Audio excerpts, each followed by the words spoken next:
মানুষ জনগণ বিএনপিকে ক্ষমতায় দেখতে চায়, বাকি আল্লাহর ইচ্ছা। এই নির্বাচনী প্রচারণায় ধানের শীষের প্রতি মানুষের যে গণজোয়ার একটা সৃষ্টি হয়েছে, সেটা আপনারা সাংবাদিক সহ এবং আমার যে যারা আমাদের সাথে আছেন এখানে দলের সবাই দেখেছেন।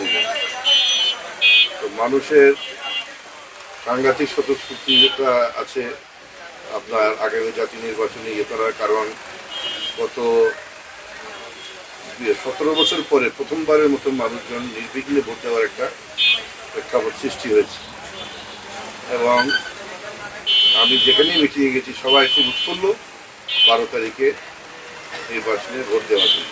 আমি একটা বিষয়ে আলোকপাত করেছি, অত্যন্ত গুরুত্ব আরোপ করেছি জনগণের প্রতি, যে বিরুদ্ধ কন্টেস্টিং প্রার্থী কে সেটার দিকে খেয়াল না রাখা, সেটার দিকে কোনো খেয়াল না, সেটার দিকে কোনো কোনো বদল না করার জন্য।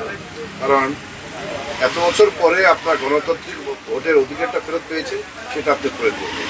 কে অপোনেন্ট প্রার্থী আছে না আছে এটা দেখার বিষয় নেই। তো সেখানে এখন আগে ধরেন আমরা বিএনপি আওয়ামী লীগ কন্টেস্ট করতে, খুব কন্টেস্টিং একটা এলিমেন্ট ছিল, সেই ধরনের এলিমেন্ট এখন এই নির্বাচনে নাই, এটা ঠিক। এবং অনেকে শঙ্কা করছেন যে কন্টেস্টিং এলিমেন্ট নাই, অনেকে হয়তো ইয়ে যেতে পারেন, কিন্তু ভোট কেন্দ্রে যাবেন না। কিন্তু সেটা না, মানুষ জনগণ বিএনপিকে ক্ষমতায় দেখতে চায়, এটা অন্তত আমি আমার নির্বাচনী এলাকাকে দিচ্ছি।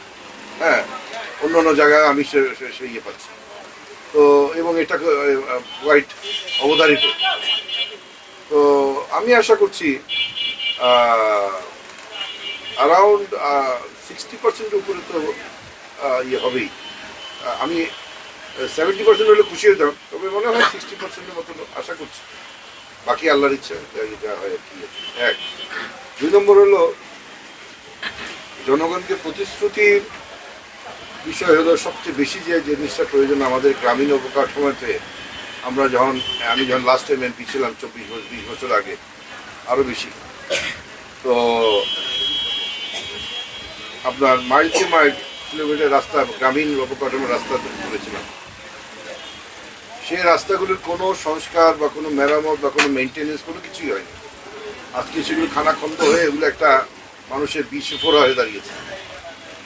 এই গ্রামীণ অবকাঠামোর উন্নয়নের প্রধান জিনিসটা হলো যোগাযোগ ব্যবস্থা এবং রাস্তা। সেটার আমরা মেরামত করার মনোনিবেশ দেব।